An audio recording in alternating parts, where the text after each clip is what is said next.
Amados e amadas, vamos ouvir o recado que Deus tem para nós esta noite, aqui nesse templo, aqui nessa igreja. Eu convido vocês, irmãos e irmãs, a abrir junto comigo a palavra de Deus, no que diz respeito ao livro de Efésios, capítulo 4, versículos de 1 a 7.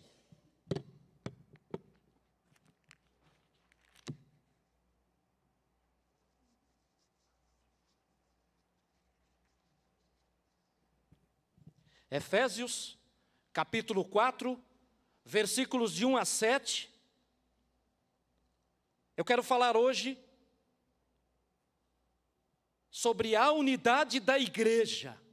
A unidade da igreja. E vou me basear nesse texto maravilhoso da palavra de Deus, que se encontra neste livro de Efésios, escrito pelo apóstolo Paulo, que se refere à unidade. E diz assim, Efésios capítulo 4, de 1 a 7, e depois a gente também pega o versículo 13.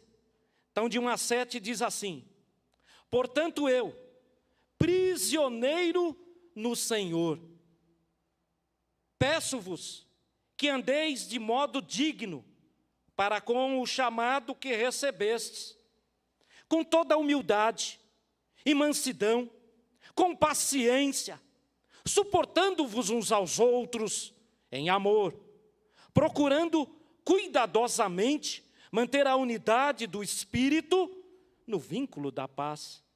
Há um só corpo, há um só Espírito, como também fostes chamado em uma só esperança do vosso chamado.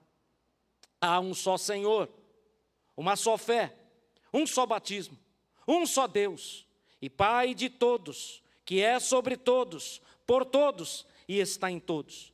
Mas a graça foi concedida a cada um de nós, conforme a medida do dom de Cristo. E lá no versículo 13, está escrito o seguinte: até que todos, cheguemos à unidade da fé e do pleno conhecimento do Filho de Deus, ao estado de homem feito, à medida da estatura, da plenitude de Cristo. Que Deus nos abençoe. Vamos orar? Pai querido, Deus de amor, estamos todos e todas diante da Tua palavra, meu Deus. Que ela agora venha nos ensinar, meu Deus, nesta hora. Porque nós precisamos aprender. E não só aprender, e não só ouvir a Tua palavra. Se bem que ouvir é muito bom, mas nós precisamos, além de ouvir, praticar. Então oramos para que Teu Espírito Santo nos ajude a sairmos daqui e praticar a Tua palavra. Assim eu te peço em nome de Jesus. Amém. Amados e amadas, nós estamos no mês de outubro. Mês de outubro nós estamos falando sobre comunhão. E eu vou falar esta noite aquilo que Deus colocou no meu coração, e eu quero compartilhar com vocês. Estarei falando de comunhão, mas no sentido de unidade. Então vamos entender comunhão como unidade. Foi isso que Deus colocou no meu coração, e é isso que eu quero compartilhar com vocês nesta noite, sobre a unidade da igreja. E aí eu separei essa tela, que a gente pode reparar e perceber que existem pessoas segurando uma outra, e isso me remete a pensar em unidade, pessoas ajudando umas às outras. Então essa tela vai ficar aí até o fim da mensagem, para que a gente possa estar refletindo. A unidade da igreja. Eu começo dizendo o seguinte, que a palavra unidade, de acordo com o dicionário de língua portuguesa, a palavra unidade significa o seguinte: aquilo que forma um todo. Aquilo que forma um todo, unidade.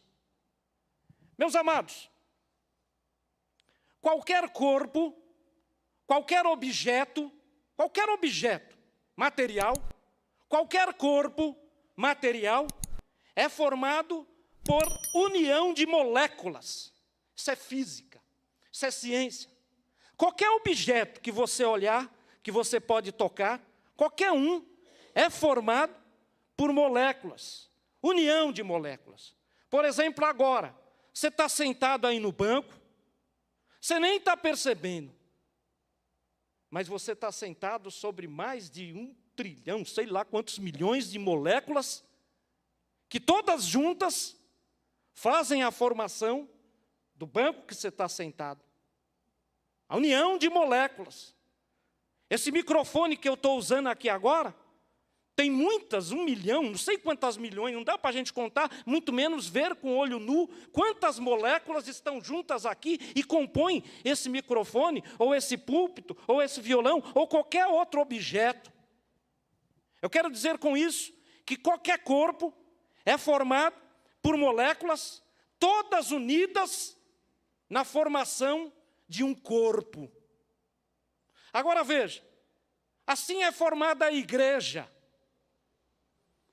A igreja é formada pela somatória de pessoas que se unem para louvar a Deus, formando o corpo de Cristo. A igreja, então, é a união de pessoas, é o juntamento de pessoas, é a somatória de pessoas que se unem para louvar a Deus, formando o corpo de Cristo. A unidade da igreja é a ideia de Deus. Deus que teve essa ideia de que a igreja andasse unida, permanecesse unida. É a ideia de Deus. E vou dizer para vocês, Deus se alegra muito quando a igreja vive e anda em união. Quer ver Deus alegre? Nos mantenhamos unidos, unidas. Aí Deus vai se alegrar. Deus se alegra quando a igreja vive a união. Deus se alegra quando a igreja anda em união. Tem um salmo maravilhoso, o Salmo 133, que diz o seguinte: ó, quão bom e quão suave é que os irmãos vivam em união. É como o óleo que desce pela barba de Arão. Onde está a barba? A barba está na cara. Se tem união na igreja, a união está na cara dos irmãos. Está no rosto, está nítido, é notável. A unidade da igreja é a ideia de Deus, e Deus ama a união. Só que a união da igreja, ela tem duas vertentes. Ela tem uma vertente vertical e ela tem uma vertente horizontal. Na vertente vertical, a igreja tem que estar unida com Deus, conectada com Deus, em sintonia com Deus. E na esfera horizontal, os irmãos, a irmandade, a igreja, tem que andar de acordo uns com os outros, amando uns aos outros. A grande pergunta que eu faço é: mas será que existe alguma fórmula? Será que existe algum jeito de a igreja andar em união? De a igreja permanecer unida?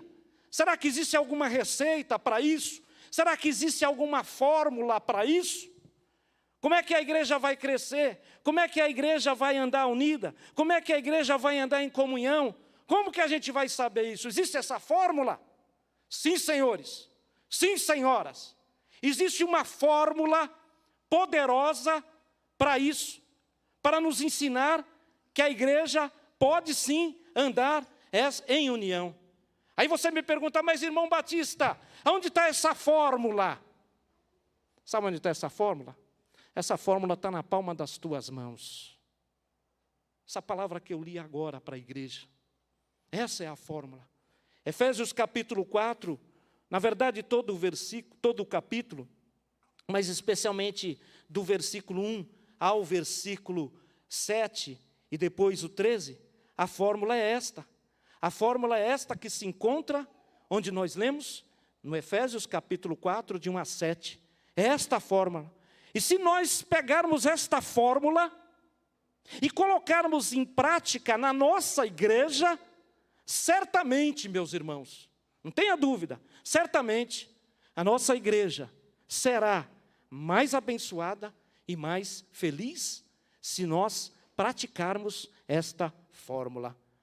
Diz o versículo 1, como se fosse uma receita de bolo. Quando você vai fazer um bolo, você vê lá 3 ovos, uma xícara de leite, não sei o quê, manteiga, tal. Se você esquecer um item, o fermento, o bolo não vai prestar para nada, não cresce, não tem gosto, não tem sabor. Essa fórmula é a mesma coisa. Essa fórmula que eu vou mostrar para vocês, não pode faltar um item, nenhum item, para que a nossa igreja permaneça unida. Então, em primeiro lugar, versículo 1, diz o seguinte, eu gosto quando o apóstolo Paulo ele se apresenta como prisioneiro do Senhor. Olha que interessante, um homem daquele, um homem de Deus, um homem que teve uma conversão tão genuína. Ele poderia se apresentar, olha, eu sou o apóstolo Paulo. Olha, eu me converti de uma maneira espetacular no caminho de Damasco. Olha, eu sou o apóstolo Paulo, eu levei chibatadas, eu fui preso, eu sofri naufrágio por conta desse evangelho, por conta desta palavra.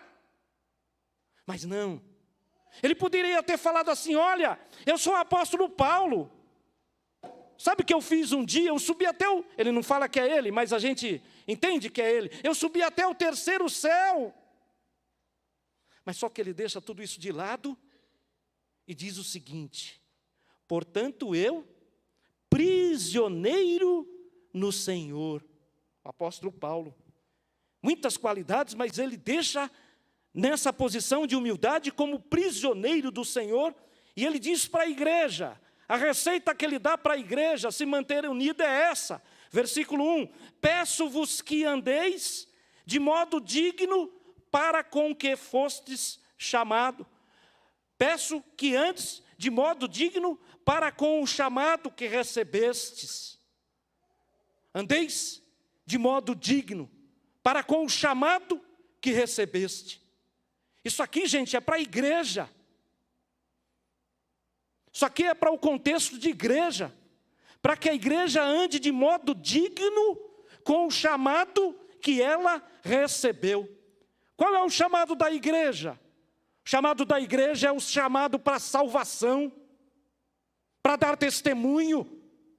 O chamado da igreja é um chamado para obedecer à palavra de Deus. Ou seja, tem que haver uma coerência no chamado da igreja, naquilo que ela prega, naquilo que ela pratica, naquilo que ela vive. Tem que haver uma coerência. Então, ele chama a atenção, peço que andeis de modo digno para com o chamado que recebeste. E esse foi o chamado da igreja, chamado para a salvação, chamado para testemunho, chamado para obedecer à palavra de Deus. Isso tem a ver com essa coerência, com a nossa fé, com as nossas práticas, com a pregação e com nossa unidade. Não adianta eu pregar a palavra lindamente e não amar ninguém aqui dentro. Não adianta a gente participar de cultos e não amar ninguém. Então tem que ter uma coerência com a nossa fé, com a nossa prática, com a nossa união. Tem que ter coerência. E isto é responsabilidade de toda a igreja. Não é só do pastor, não é só do diácono, não é só da pessoa que cuida de crianças. É responsabilidade de toda a igreja. Só que, amados, vamos falar a verdade. Vamos ser sinceros. Muitas vezes nós somos tentados a romper, a quebrar a unidade da igreja. Isso acontece. Muitas vezes a gente é tentado a romper com a unidade da igreja, quebrar com a unidade da igreja. Porque cada um é diferente um do outro. Ninguém é igual. Cada um pensa de um jeito. Cada um tem um posicionamento. Cada um tem um palpite. E às vezes o palpite do um, o palpite do outro, a ideia do um, a ideia do outro. Às vezes vem em contrariedade a minha ou a sua. E aí a gente se contraria. E aí a gente fala, o irmão ali pensa diferente de mim. A irmã ali falou um negócio ali, não gostei. O outro fez um negócio aqui que eu não gostei. Só que tem uma coisa. Eu acredito na unidade da igreja. E Deus acredita na unidade da igreja. E nós somos todo o tempo, irmãos, todo o tempo, tentado a romper, tentado a quebrar com a unidade da igreja. Por isso, tomemos cuidado. Só tem um ser que tem interesse que a igreja se rompa, que a igreja se quebre, que a igreja se esvaneie. É o inimigo das nossas almas. Satanás, o diabo.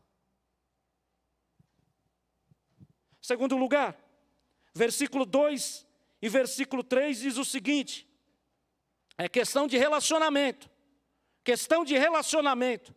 Olha o que está escrito no versículo 2 e versículo 3. O nosso proceder, o nosso tratar com os irmãos, deve ser desta maneira, está aí a receita. Sabe como eu tenho que tratar você? Sabe como é que você tem que me tratar? Sabe como nós temos que nos tratar? Olha a receita, com toda a humildade, com mansidão, com paciência, suportando-vos uns aos outros em amor, procurando cuidadosamente manter a unidade do Espírito no vínculo da paz. Olha a receita. Olha a receita. Nosso relacionamento como igreja, de uns para com os outros, de umas para com as outras, deve ser esse: suportando-vos uns aos outros, tratando com mansidão, tratando com humildade, tratando com paciência. Amados, muitas vezes Jesus tinha razão contra os acusadores, mas Jesus sempre se manteve humilde.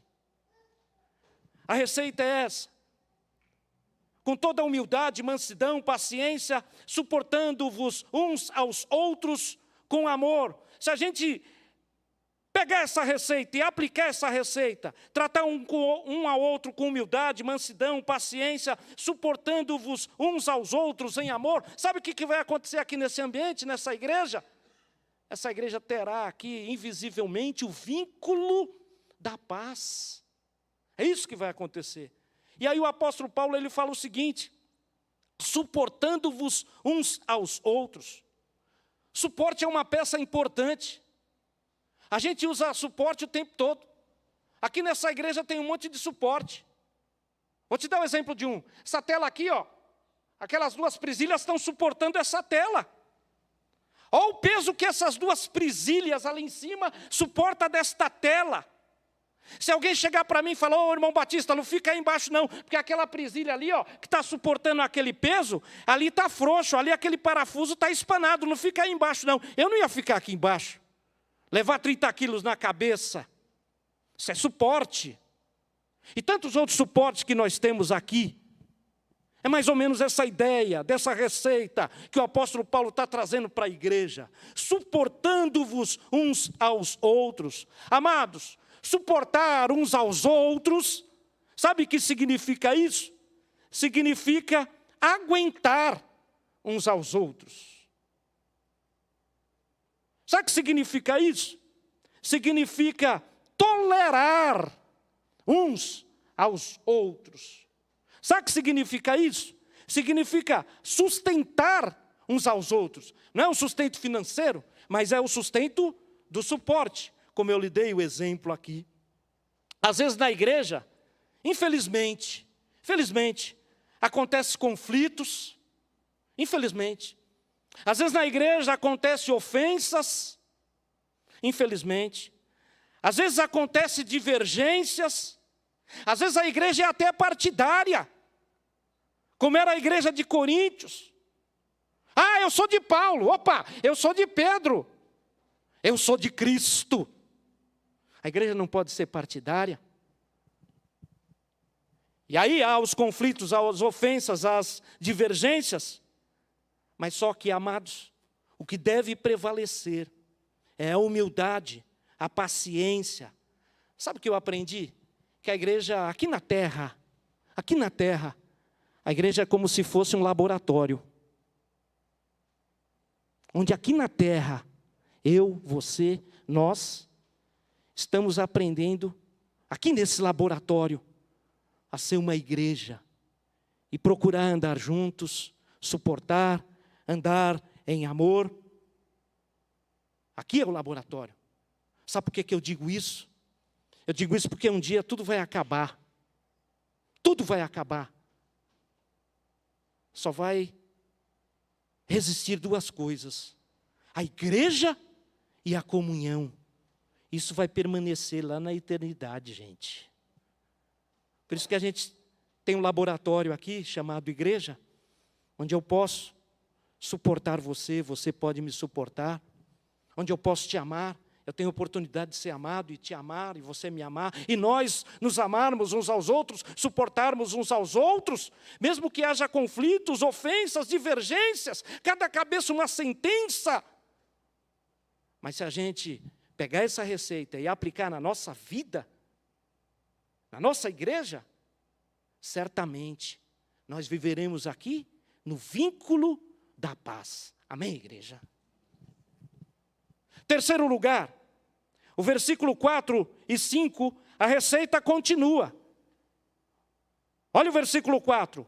Há um só corpo, há um só Espírito, como também fostes chamados em uma só esperança do vosso chamado. Há um só Senhor, uma só fé, um só batismo, um só Deus e Pai de todos, que é sobre todos e por todos e está em todos. Não sei se você fez uma conta. Eu fiz uma conta. Olha aqui que fala. Há um só corpo, há um só Espírito, uma só esperança, um só Senhor, uma só fé, um só batismo e um só Deus. 7 elementos. 7 elementos. O que tem a ver esses 7 elementos? Podemos dizer que na Bíblia o número 7 está relacionado à perfeição. Então esses 7 elementos são perfeitos para a igreja.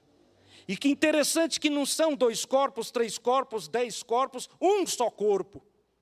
Não são 2 espíritos, 3, 4, 5, 10, um só espírito, uma só esperança, um só Senhor, uma só fé. Isso significa que temos em comum, a igreja, os irmãos, temos em comum esses 7 elementos: um só corpo, um só Espírito, um só Senhor, uma só fé, um só batismo, um só Deus. Isso está em comum na vida da igreja. Isso significa então que temos esses 7 elementos em comum e o papel da igreja no mundo está respaldada nesses 7 elementos. E esses elementos são os nossos valores perfeitos por Deus. Isso é uma coisa para a gente pensar. Quarto lugar, versículo 7.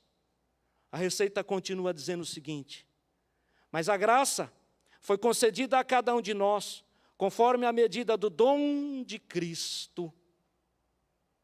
Olha a preocupação de Deus com a igreja, com a unidade da igreja.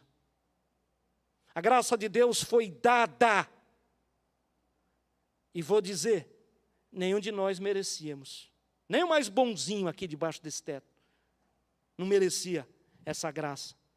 Mas aí no versículo 7 ele fala: mas a graça de Deus foi concedida, foi dada a cada um de nós, conforme a medida do dom de Cristo. A graça foi concedida.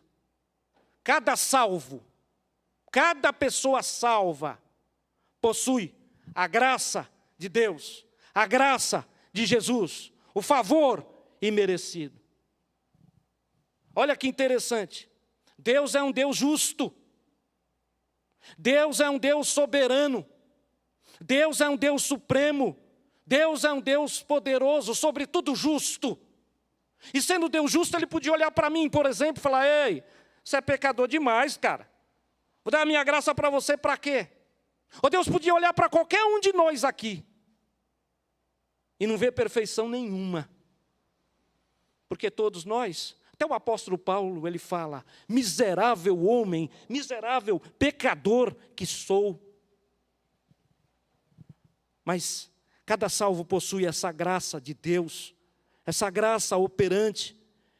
Essa graça significa uma lição para nós, gente. Se Deus é soberano, se Deus é justo, se Deus é poderoso, se Deus é tudo isso, tem todos esses atributos, e Ele me dá essa graça. Sabe para que serve essa graça na minha vida e na sua vida? Para a gente saber a questão da convivência no meio da igreja, a gente poder conviver. Eu sou pecador demais, mas eu tenho a graça de Deus. Você é pecadora, você é pecador. Somos pecadores demais. Mas Deus, por sua infinita bondade, pela sua misericórdia, concedeu a cada um pecador. A cada um pecador. Eu, você, nós. Ele deu de presente essa graça. Deus podia falar: ó, sou santo, poderoso, olho aqui do céu. Ixi, tem ninguém santo, não vou dar graça nenhuma para ninguém. Graças a Deus que Ele é bondoso, e Ele divide essa graça com cada um de nós, aplicando isso para a igreja. Aplicando isso para a igreja, tem a ver com o nosso relacionamento. Meus amados, minhas amadas, ninguém é melhor do que ninguém aqui. Não sou melhor do que você, o pastor Eliseu não é melhor que a gente. Somos todos servos e queremos o bem-estar da igreja, no geral, o bem-estar da igreja. Temos que fazer valer essa graça que Deus me deu, essa graça que sonda a igreja, devemos valer. Jesus ensinou os discípulos. O ensinamento de Jesus era resumido, para que todos entendessem. Jesus resumiu para os discípulos o seguinte: olha, vocês aí, discípulos, sabe o que eu quero de vocês? Eu quero que vocês obedeçam um mandamento. Sabe qual é o meu mandamento? Meu mandamento é esse: que vos ameis uns aos outros. Isso é graça. Eu fico pensando no apóstolo João. Sabe o apóstolo João? O apóstolo João, ele ia pregar na igreja, ele só tinha uma mensagem, todo domingo ele pregava a mesma mensagem. Todo domingo ele pregava a mesma palavra para a igreja. Ele envelheceu pregando essa palavra para a igreja. E quando era a hora da mensagem, da palavra, chamavam o apóstolo João. Velhinho, cabeça branca, andando devagarzinho. E a igreja esperando, o que esse homem vai falar? Velhinho, mensagem todo domingo a mesma. João subia no púlpito da igreja e dizia: filhinhos, peço que vos ameis uns aos outros. Ponto final da mensagem. João ia embora para casa e a igreja era edificada.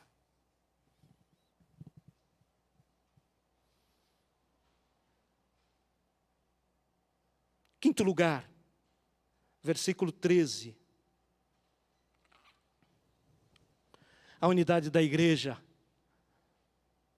Até que todos cheguemos à unidade da fé, do pleno conhecimento do Filho de Deus, ao estado de homem feito, à medida da estatura da plenitude de Cristo.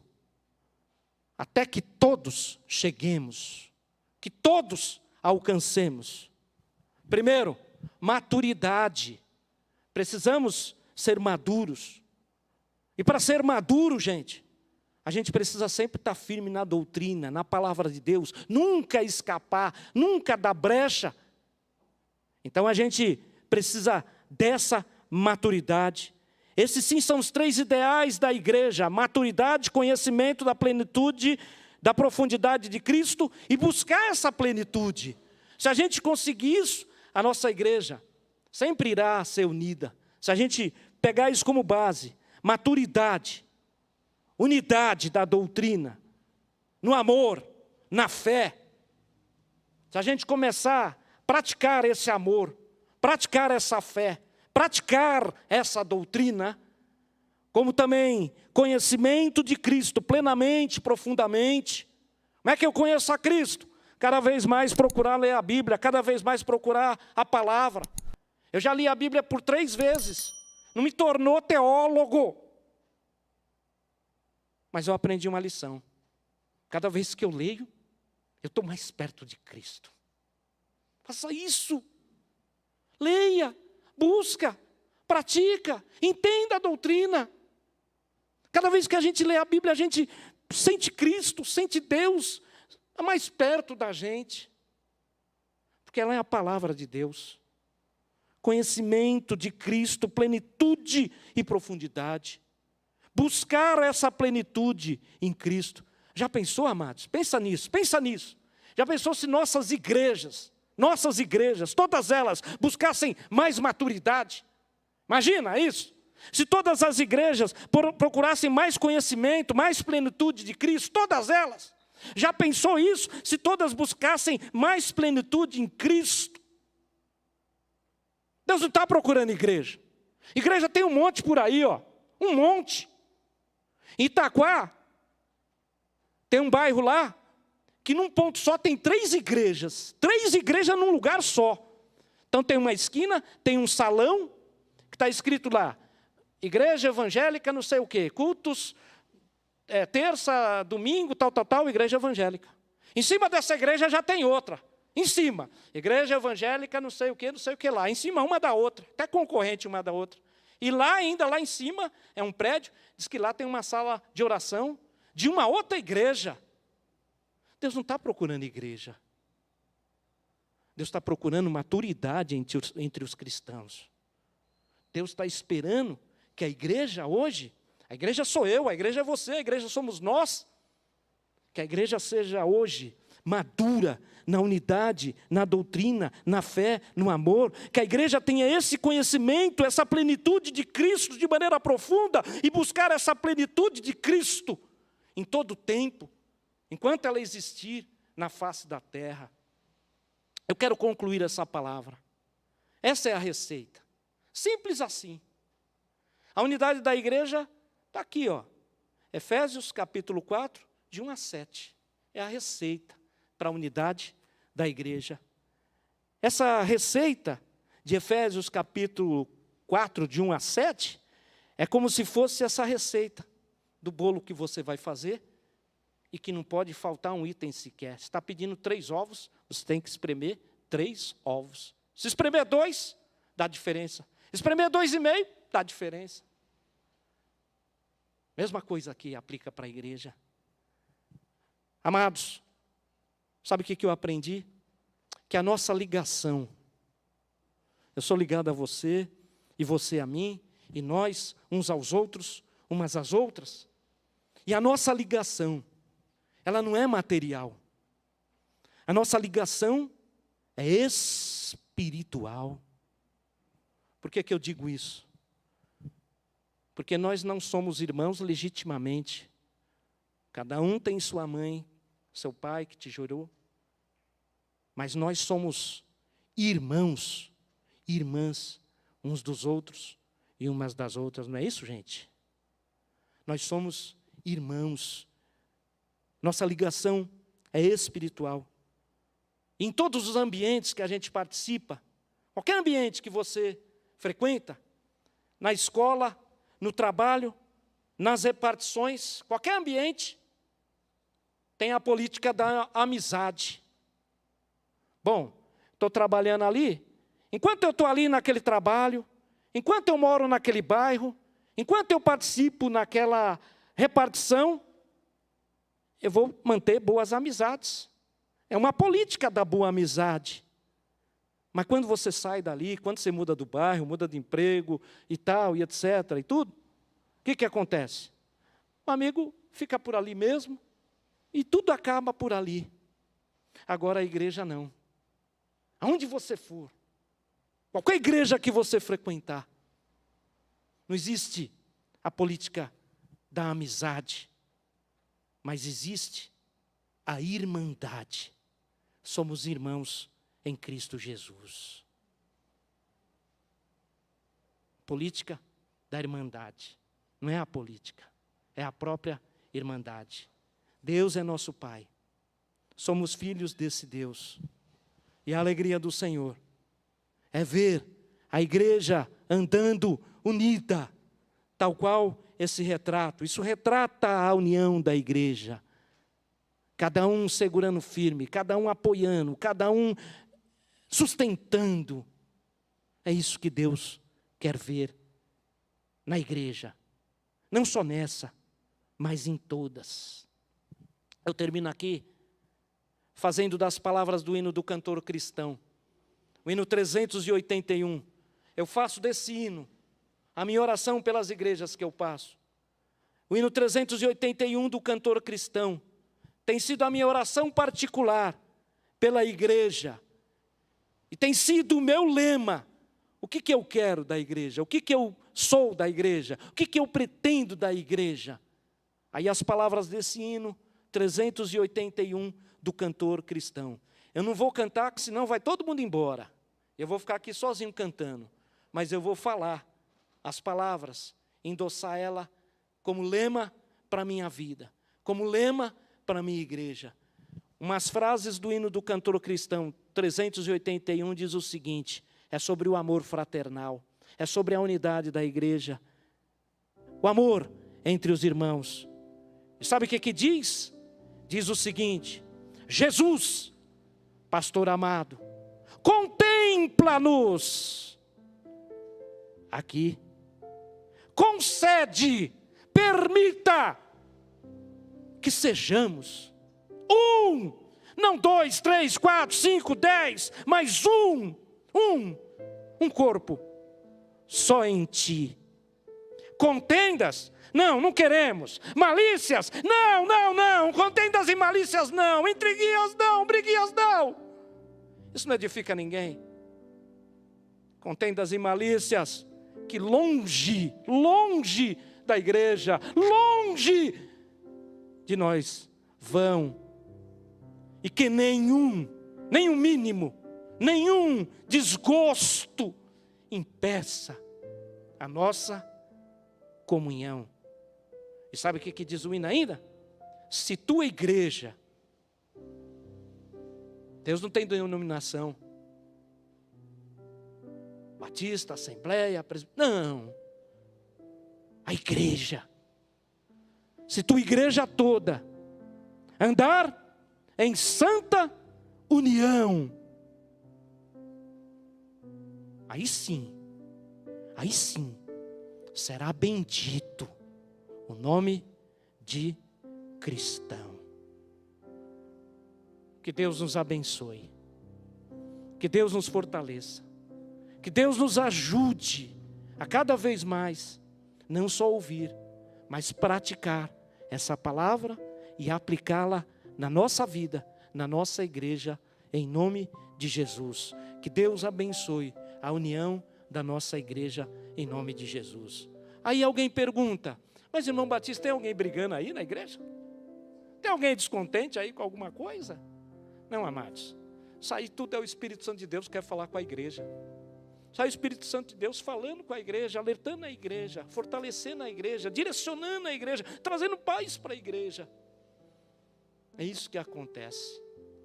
Tá certo? Então, que Deus abençoe a sua vida, que Deus fortaleça. Vamos aplicar essa receita para que a nossa igreja tenha essa unidade aprovada pelo Senhor e Salvador Jesus Cristo. Que Deus abençoe.